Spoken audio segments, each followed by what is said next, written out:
So our next topic is plastic.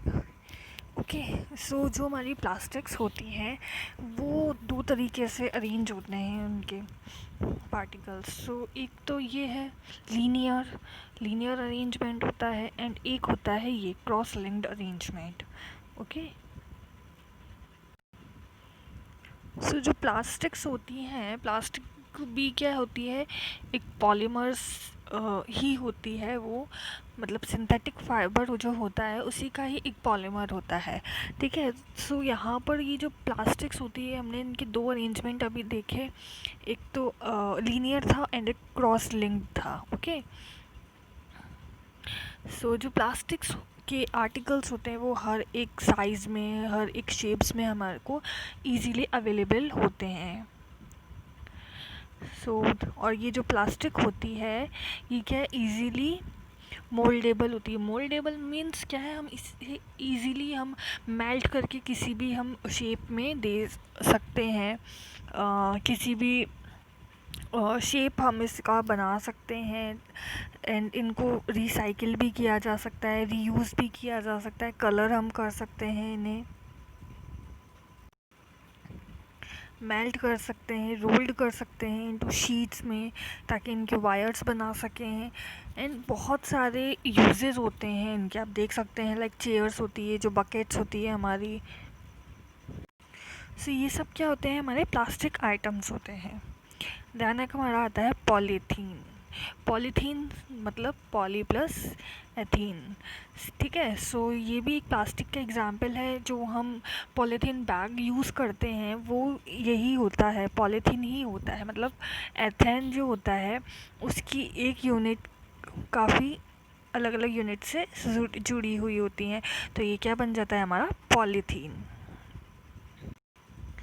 ना जो हमारा प्लास्टिक होता है वो प्लास्टिक आइटम्स क्या है, इजीली हम उसको बेंड कर सकते हैं, हम उस पर फोर्स लगा सकते हैं. फोर्स लगाने से क्या होता है, वो इजीली ब्रेक हो जाता है. एंड अगर हम उसमें हॉट वाटर ऐड करते हैं तो जो प्लास्टिक की बॉटल्स होती हैं वो सॉफ्ट हो जाती हैं, या फिर हम उसे इतना मेल्ट कर सकते हैं कि हम उसे डिफॉर्म मतलब दूसरी शेप उसका मतलब दूसरे शेप में उसे ला सकें. Such plastic which get deformed easily on heating, it can be bent easily as are known as thermoplastics. Thermoplastics क्या होती हैं, ऐसी प्लास्टिक्स जो बहुत ही हल्की प्लास्टिक्स होती है, जिनके अंदर अगर हमने हॉट वाटर ऐड किया है या फिर हम उसे थोड़ी सी भी हीट करते हैं तो उसका जो शेप होता है वो चेंज हो जाता है, ईज़िली चेंज हो जाता है. इसे हम ईज़िली बेंड कर सकते हैं. सो ऐसे जो प्लास्टिक्स होते हैं वो थर्मोप्लास्टिक्स कहलाते हैं. Polythene and PVC are some of the example of thermoplastic. Like जो हमारा पॉलीथीन है, हम जो भी सब्जियां वगैरह जिस भी थैली में लाते हैं पॉलीथीन की, वो जो है वो थर्मोप्लास्टिक ही होता है. These are used for manufacturing toys, combs and various type of containers. जो हम डेली यूज़ में कंटेनर्स यूज़ करते हैं, कॉम्ब हम यूज़ करते हैं, एंड जो टॉयज़ है, इन टॉयज़ को, इन सबको बनाने के लिए हम थर्मोप्लास्टिक का यूज़ करते हैं. On the other hand, there are some plastic which when molded once cannot be softened by heating. These are called thermosetting plastic. ठीक है. सो ये तो हमारा था कि हम जिसके इजीली बेंड कर सकते हैं, जिसे मोल्ड कर सकते हैं, वो हमारी क्या थर्मोप्लास्टिक होती है. एंड जिसे हम नहीं कर सकते हैं वो हमारा क्या कहलाता है, थर्मोसेटिंग प्लास्टिक होता है. इसे हम हीट के थ्रू हम सॉफ्ट नहीं बना सकते हैं. ठीक है. Two example are bakelite and melamine. Okay, ये इसके एग्जाम्पल दे रखे हैं थर्मोसेटिंग प्लास्टिक के. Bakelite is a poor conductor of heat and electricity. जो बैकेलाइट होते हैं, ये जो प्लास्टिक होती है ये पुअर कंडक्ट कर मतलब इसमें हीट और इलेक्ट्रिसिटी कंडक्ट नहीं होती है. It is use for making electrical switches, handles of various utensils etcetera. So ये जो हम स्विचेस वगैरह, इलेक्ट्रिकल स्विचेस वगैरह यूज़ करते हैं, ये हम बैकेलाइट के ही बनाते हैं. क्योंकि ये क्या है, ईज़िली हीट जब वो आग लगेगी या फिर इन्हें हीट, जैसे इलेक्ट्रिसिटी में भी हीट प्रोड्यूस होती है, तो इन सब चीज़ों से ये क्या है, सॉफ्ट नहीं होता है। जिस अपनी स्टेज में है जो हार्डनेस है उसको ये बना के रखता है हमेशा, जिस ताकि हम प्रोटेक्ट रह सकें, हमें करंट ना आए। It resists fire and cannot tolerate heat better than other plastic. It is used for making floor tiles, kitchenware, and fabrics which resist fire. Okay, so यहाँ पर हम देख सकते हैं ये स्विचेस वगैरह है, प्लेट्स हैं, ये सब जो भी आर्टिकल्स हैं ये क्या है, बैकेलाइट के बने हुए हैं, क्योंकि बैकेलाइट क्या है, फायर रेसिस्ट होता है एंड हीट भी उस टॉलरेट कर सकता है ज़्यादा से ज़्यादा। सो इसीलिए हम ये सारी चीज़ें बैकेलाइट की बनाते हैं। सो ये जो आर्टिकल्स हमने यहाँ पे देखे ये क्या है, थर्मोसेटिंग प्लास्टिक है जिन्हें इजीली मोल्ड नहीं किया जा सकता है, एंड ये है थर्मोप्लास्टिक है जिन्हें इजीली हम मोल्ड कर सकते हैं। Now next topic is plastic as material of choice. So हम प्लास्टिक को कहाँ कहाँ यूज़ कर सकते हैं और क्यों यूज़ करते हैं वो हम पढ़ेंगे। Today, if we think to storing a food item, water, milk, pickle, dry food, etc., plastic container seems most convenient. This is because they are lightweight, lower price, good strength and easily handling. क्योंकि यहाँ पर हमने देखा है अभी तक कि plastic के कई सारे यूजेस होते हैं। सो हम जो भी हमारा फूड स्टोर कर सकते हैं इसके अंदर, वाटर, मिल्क है, पिकल्स हैं या फिर कुछ भी है जो भी हम स्टोर करके रखना चाहें, उसके लिए प्लास्टिक्स बेस्ट रहती हैं। क्यों? क्योंकि वो लाइट वेट भी होती है, उनका प्राइस भी कम होता है, स्ट्रेंथ उनकी अच्छी होती है। ठीक है, सो अगर हम मेटल्स यूज़ करते हैं, मेटल्स के कंटेनर्स, उसके कंपैरेटिव प्लास्टिक्स जो रहती हैं वो ईजी रहती हैं हैंडल करने में भी।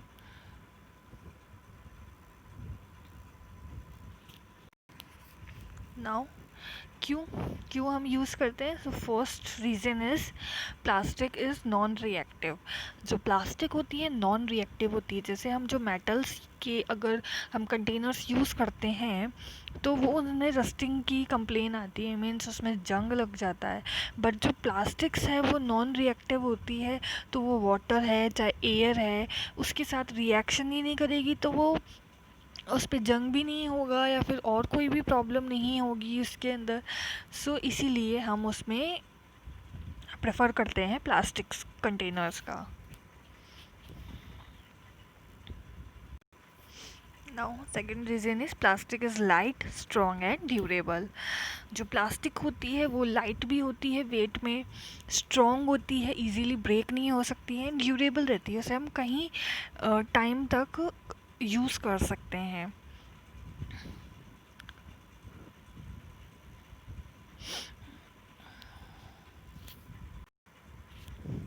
जो प्लास्टिक होती है लाइट है, स्ट्रॉन्ग है, ड्यूरेबल है, एंड सबसे बड़ा रीज़न इजीली मोल्डेड है। सो हम उसे किसी भी शेप के अंदर, साइज़ के अंदर उसे हम यूज़ कर सकते हैं अपने पर्पस के अकॉर्डिंग। ठीक है, एंड सबसे और बड़ी बात क्या होती है इसमें कि ये चीप होती है, मीन्स सस्ती होती हैं, इजीली अवेलेबल हो जाती हैं कम प्राइस के अंदर, and they are widely used in industries and for household article। Industries में हाउसहोल्ड आर्टिकल्स मीन्स हम घर के अंदर जितने भी आर्टिकल्स यूज़ करते हैं मोस्टली क्या होते हैं, प्लास्टिक्स के होते हैं। Now the third reason is plastics are poor conductors. Poor conductors means heat और इलेक्ट्रिसिटी के पुअर कंडक्टर्स होते हैं, मीन्स उसके अंदर हीट का या फिर इलेक्ट्रिसिटी का कोई फ़र्क नहीं पड़ता है। लाइक मैंने आपको बताया थर्मोसेटिंग्स जो प्लास्टिक होती है, हम उसे हीट देंगे या फिर इलेक्ट्रिसिटी देंगे तो उसमें उससे कुछ फ़र्क नहीं पड़ेगा। ठीक है, सो यहाँ पर क्या है इसका एक और बेनिफिट कि ये पुअर कंडक्टर्स होते हैं, क्योंकि हम यहाँ पर इसे कहीं स्क्रू ड्राइवर्स के अंदर आपने देखा होगा उनका जो बैक होता है लास्ट के अंदर, उसके अंदर हम उनके हैंडल्स के अंदर प्लास्टिक्स यूज़ करते हैं क्योंकि वो इलेक्ट्रिसिटी को कंडक्ट नहीं करती हैं। इसलिए हम भी सेफ रहते हैं उनके इस प्लास्टिक के थ्रू।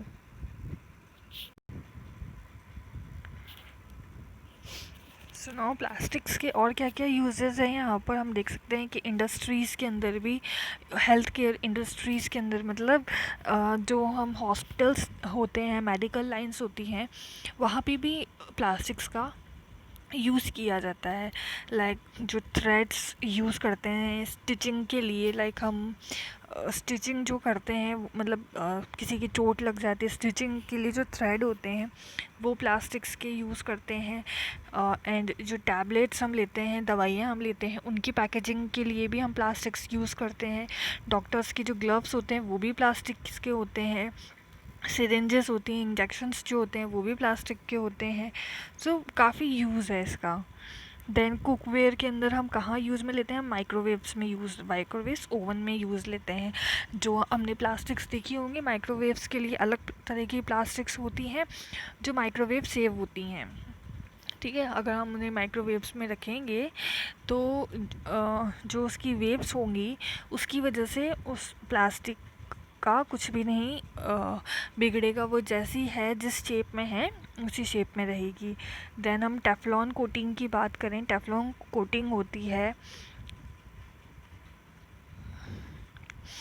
किसी भी कुकवेयर पे।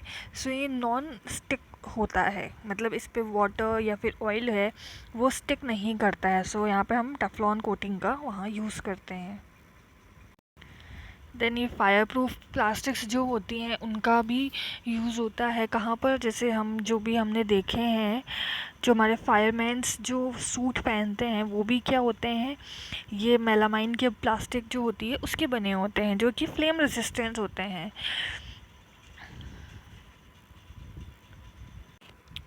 Now next topic is plastic and the environment. When we go to market we usually get things wrapped in plastic or packed in polythene bags. That is the reason why plastic waste keeps getting accumulated in our homes. Ultimately plastic finds its way to the garbage. सो हम जहाँ भी market वगैरह में हम कुछ भी सामान लेने जाते हैं, सो वो हमें पॉलीथीन बैग्स में ही देते हैं। एंड ये जो पॉलीथीन बैग्स होते हैं ये हमारे घर में इकट्ठे होते जाते हैं, फिर हम इन्हें बाहर थ्रो कर देते हैं, तो ये बाहर गार्बेज के अंदर इकट्ठे होते जाते हैं।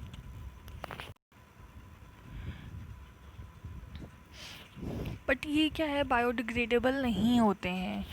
मीन्स ये जिस फॉर्म के अंदर है उसी फॉर्म के अंदर ये बने रहते हैं, इनका कुछ नहीं बिगड़ता है।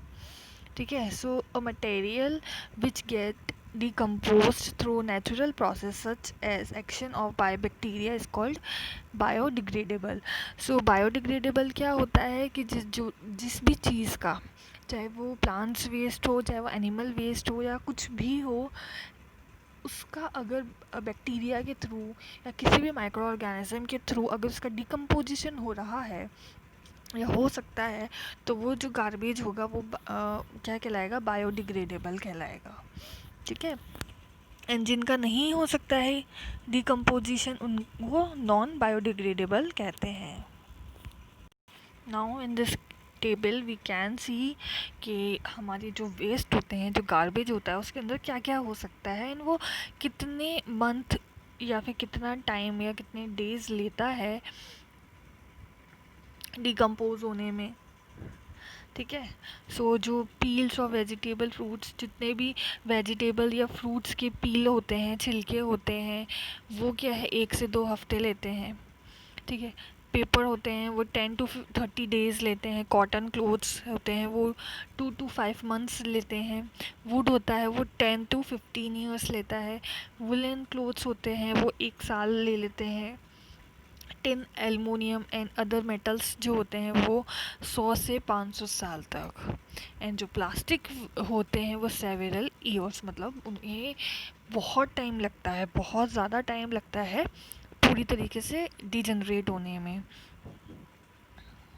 सो यहाँ पर क्या है, ये सारे क्या हैं, बायोडिग्रेडेबल है।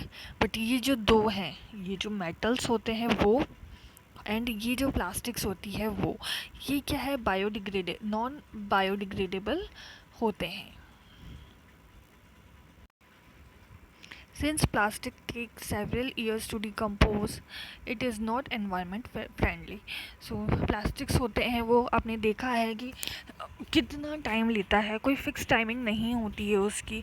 बहुत सारे साल जो होते हैं उन्हें पूरी तरीके से डिकम्पोज होने में लगते हैं, सो वो एनवायरनमेंट फ्रेंडली नहीं होता है।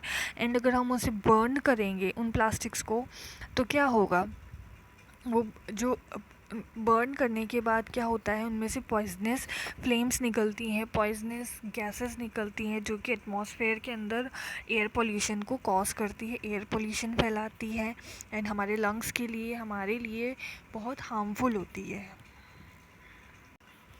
सो हमें क्या है, ये जो प्लास्टिक्स होती हैं इन्हें कम से कम यूज़ करना चाहिए। प्लास्टिक्स बैग्स होते हैं उन्हें क्या है, यूज़ नहीं करना चाहिए। जो प्लास्टिक बैग्स क्या है, कॉटन एंड जूट के बने हुए होते हैं, उन्हें ही ज़्यादातर यूज़ करना चाहिए। पॉलीथीन को हमें यूज़ नहीं करना चाहिए।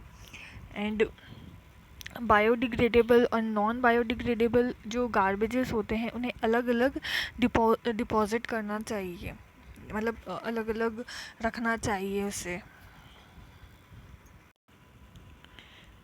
जो भी प्लास्टिक्स हम यूज़ करते हैं हमें उसे रिसाइकिल करना चाहिए। जो मोस्टली हमारी थर्मोप्लास्टिक्स होती हैं वो क्या होती है, रिसाइकिल हो सकती है, सो हमें उन्हें यूज़ करना चाहिए। एंड इम्पॉर्टेंट ये है 5R प्रिंसिपल, हमें हमेशा 5R प्रिंसिपल याद होना चाहिए। 5R प्रिंसिपल क्या होता है, reduce, reuse, recycle, recover and refuse. ये 5R प्रिंसिपल है। रिड्यूस मतलब कम से कम यूज़ करो प्लास्टिक का, रीयूज़ मतलब जो प्लास्टिक्स दोबारा यूज़ हो सकती है उन्हें रीयूज़ करो, रिसाइकिल हो सकती है रिसाइकिल करो, रिसाइकिल करने के बाद हम क्या करेंगे, उसे रिकवर करेंगे, दूसरी चीज़ बनाएंगे एंड देन उसको यूज़ करेंगे एंड थ्रो कर देंगे। So we have done this chapter.